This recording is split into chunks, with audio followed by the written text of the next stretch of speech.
Hello friends, मैं Prakash Chand Chaurasia, Raghunath Nagar colony, 12 पत्थर, सिवनी से। आज हम इस वीडियो में त्रैमासिक परीक्षा 2023 एमपी बोर्ड विषय हिंदी कक्षा 10वीं के प्रश्न पत्र का मॉडल उत्तर लेकर उपस्थित हुए हैं। हिंदी के इस पेपर में कुल 23 प्रश्न थे, जिनमें से प्रश्न नंबर 1 से लेकर प्रश्न नंबर 17 तक के प्रश्नों का मैंने इस वीडियो में उत्तर दिया है। चूँकि इनमें वस्तुनिष्ठ प्रश्न एवं लघुत्तरी प्रश्न ही हैं, उसी का उत्तर इसमें दिया गया है। जो बड़े प्रश्न थे, जैसे बड़े प्रश्नों में निबंध लेखन, पत्र लेखन, अपठित गद्यांश, लेखक परिचय, कवि परिचय, उन्हें मैंने इसमें छोड़ दिया है, क्योंकि यदि उन्हें शामिल किया जाए तो ये हमारा वीडियो बहुत बड़ा हो जाता, जो आपके लिए बोरिंग हो सकता था। इसलिए मैंने इसमें केवल जो वस्तुनिष्ठ प्रश्न और लघुत्तरी प्रश्न हैं उनको शामिल किया है। तो आइए देखें ये त्रैमासिक परीक्षा 2023 विषय हिंदी कक्षा 10वीं का प्रश्न पत्र का मॉडल उत्तर। अब प्रश्न नंबर 1, सही विकल्प चुनिए। नंबर 1, आचार्य रामचंद्र शुक्ल ने पद्य साहित्य को विभाजित किया है। इसका उत्तर है 4 भागों में, और ये 4 भाग जो हैं वो हैं आदिकाल, भक्तिकाल, रीतिकाल और आधुनिक काल। प्रश्न नंबर 2 है, परशु का अर्थ होता है। सही उत्तर फरसा। प्रश्न नंबर 3 है, विभानुभाव, व्याभिचारी, संयोगादृश, निष्पत्ति, यह परिभाषा है। सही उत्तर है भरत मुनि की यह परिभाषा है। प्रश्न नंबर 4 है, अंतिम बार हालदार साहब ने नेताजी की मूर्ति पर कौन सा चश्मा देखा था? तो सही उत्तर है सरकंडे का चश्मा। नंबर 5, जिन मूल शब्दों से मिलकर समास बना है उनमें पहले पद को कहते हैं पूर्व पद। प्रश्न नंबर 6 है, माता की आंचल पाठ के आधार पर मकई के खेत में झुंड चर रहा था। इसका सही उत्तर है चिड़ियों का झुंड। तो ये पहला प्रश्न कंप्लीट हो गया है। इसके बाद अगला प्रश्न देखेंगे हम, रिक्त स्थान की पूर्ति कीजिए।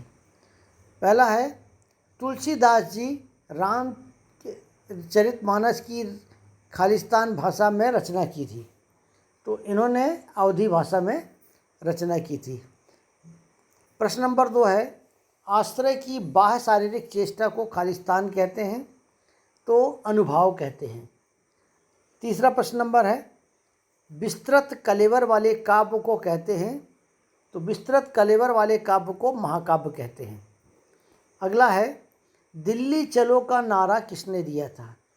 तो दिल्ली चलो का नारा देने वाले हैं सुभाष चंद्र बोस। प्रश्न नंबर 5 है,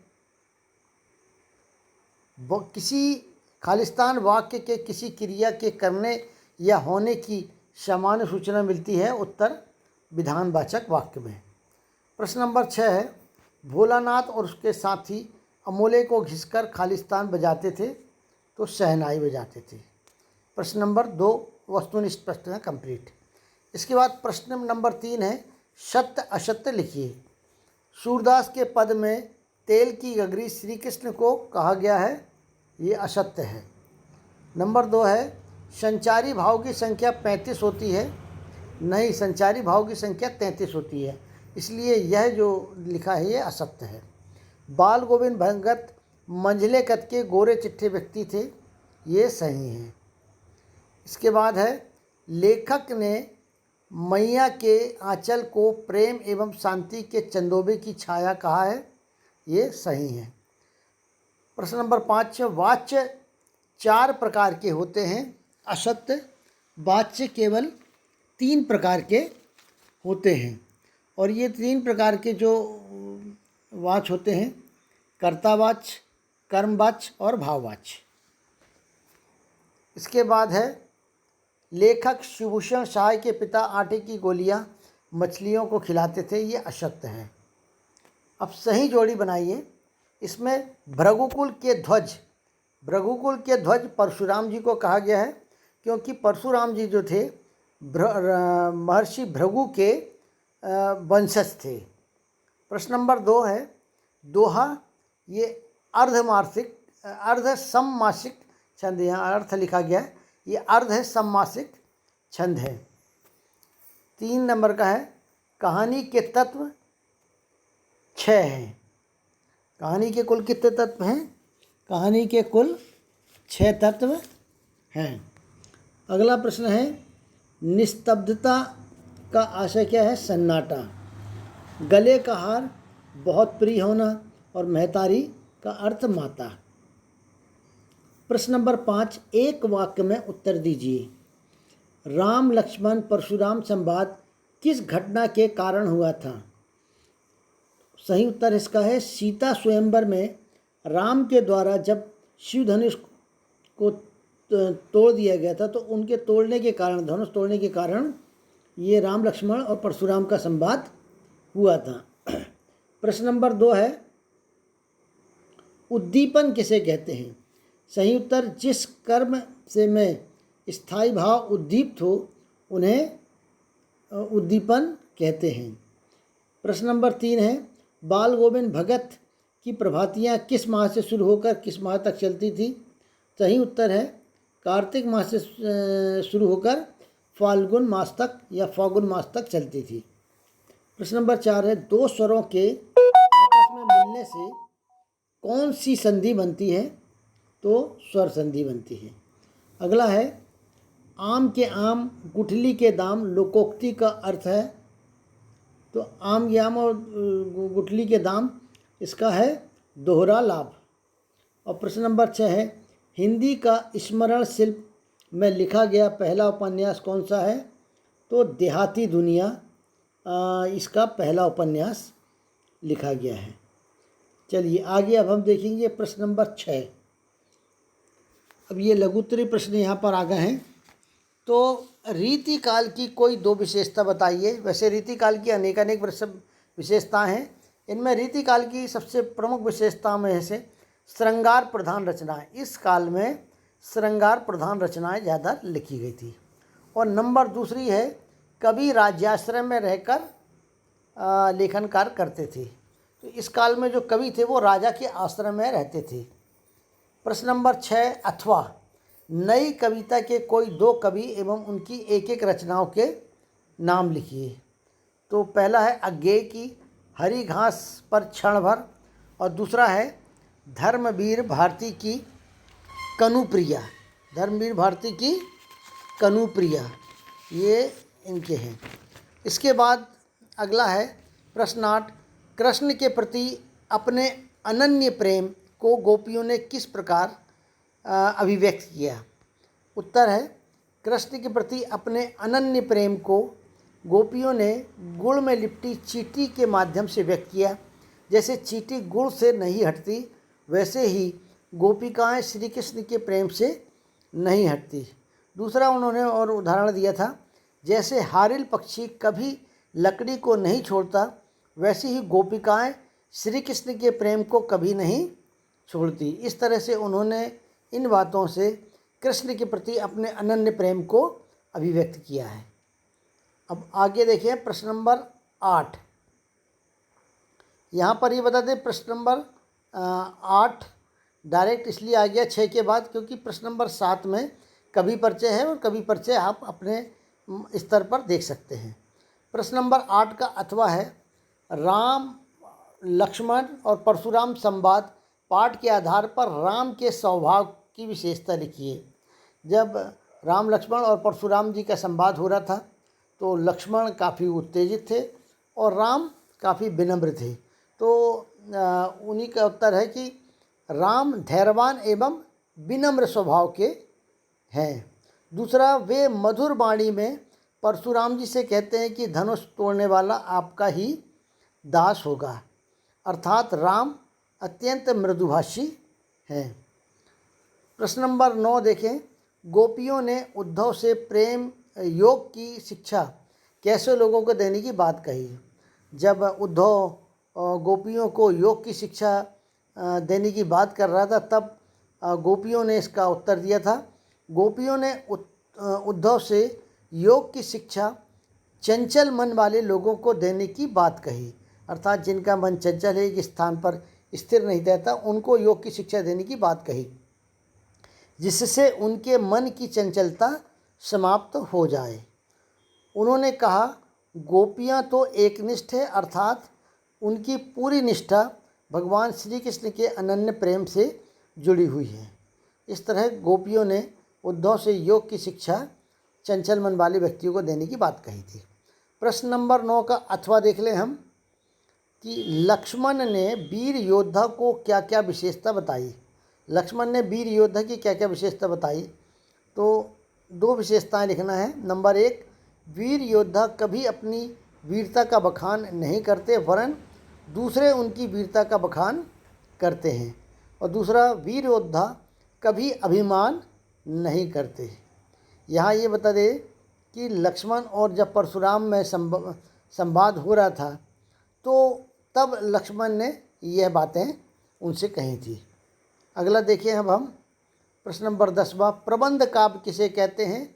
प्रबंध काव्य के भेद लिखिए। प्रबंध काव्य उस काव्य रचना को कहते हैं जिसकी कथा श्रृंखलाबद्ध होती है, अर्थात पहली जो कथा होती है उसी से आगे यह कथा बढ़ते जाती है, अर्थात श्रृंखलाबद्ध होती है। इसमें छंदों का संबंध पूर्वापर होता है, अर्थात पूर्व के जो छंद होते हैं वो पश्चात के छंद से उनका संबंध बना हुआ रहता है। प्रबंध काव्य के 2 भेद माने गए हैं, पहला महाकाव्य और दूसरा खंड काव्य। महाकाव्य जहाँ पर एक विस्तृत कलेवर होता है, जबकि खंड काव्य में किसी एक भाग का ही बारे में वर्णन होता है। प्रश्न नंबर 10 का अथवा देख लें, हास्य रस की परिभाषा उदाहरण सहित लिखिए। उत्तर है, जब किसी सहृदय के हृदय में हास्य नामक, यहाँ नमक लिखा गया, नामक स्थायी भाव का विभाव, अनुभाव एवं संचारी भाव के साथ संयोग होता है, वहाँ हास्य रस कहलाता है। उदाहरण देख लेंगे कि इस दौड़ धूप में क्या रखा, आराम करो आराम करो, आराम जिंदगी की कुंजी, इससे न तपेदित होती है, आराम शब्द की एक बूंद तन का दुबलापन खोती है, आराम शब्द में राम छुपा जो भवबंधन का खेता है, इसलिए तो मैं समझ जाता हूँ, आराम करो आराम करो। तो ये हास्य रस का एक उदाहरण है।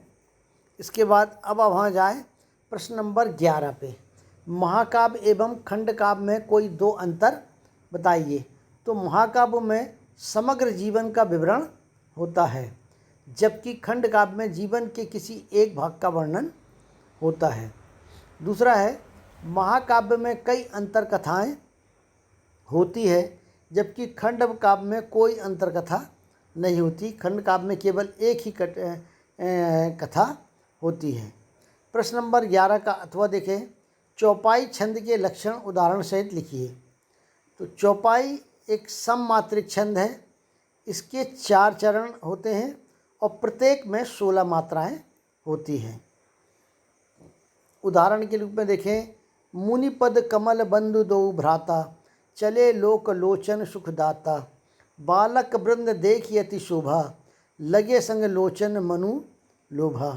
तो ये जो चौपाई सममात्रिक जो छंद है उसका एक उदाहरण है। अब प्रश्न नंबर 12, रिपोर्ताज किसे कहते हैं? एक रिपोर्ताज का नाम लिखिए। उत्तर, रिपोर्ताज एक फ्रांसीसी भाषा का शब्द है। इसका संबंध अंग्रेजी के रिपोर्ट शब्द से, अर्थात किसी घटना के संबंध में जब कोई रिपोर्ट प्रस्तुत की जाती है वो रिपोर्ताज कहलाती है। रिपोर्ताज में तथ्यों का क्रमबद्ध एवं वास्तविक वर्णन होता है। रिपोर्ताज में मतलब जो व्यक्ति रहता है वो उस रिपोर्ट को उसका जो स्थान पर जाकर स्वयं देखकर उसका वर्णन करता है।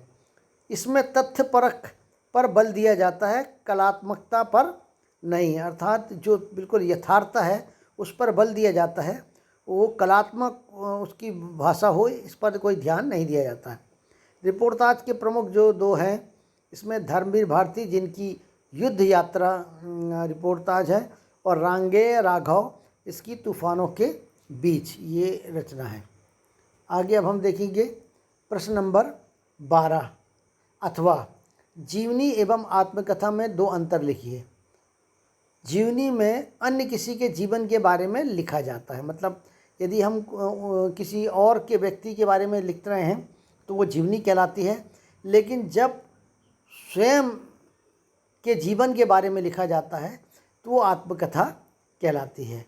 दूसरा इसका अंतर है, जीवनी में दूसरे जीवन वृत्त के तत्वों को सत्यता निश्चित नहीं होती, अर्थात जब हम दूसरे के जीवन के बारे में लिखते हैं तो उसमें सभी तत्व सत्यता पर आधारित हों ये निश्चित नहीं होती, जबकि आत्मकथा में लेखक सत्य का ही अंकन करता है, ऐसा माना जाता है। प्रश्न नंबर 14 देखिए, मूर्ति पर लगा सरकंडे का चश्मा क्या उम्मीद जगाता है? तो उत्तर है, मूर्ति पर लगा सरकंडे का चश्मा यह उम्मीद जगाता है कि भावी पीढ़ी में भी देश प्रेम का अंकुर नज़र आता है। अब प्रश्न नंबर 14 का अथवा देखें, बाल गोविंद भगत की दिनचर्या लोगों के अचरज का कारण क्यों थी?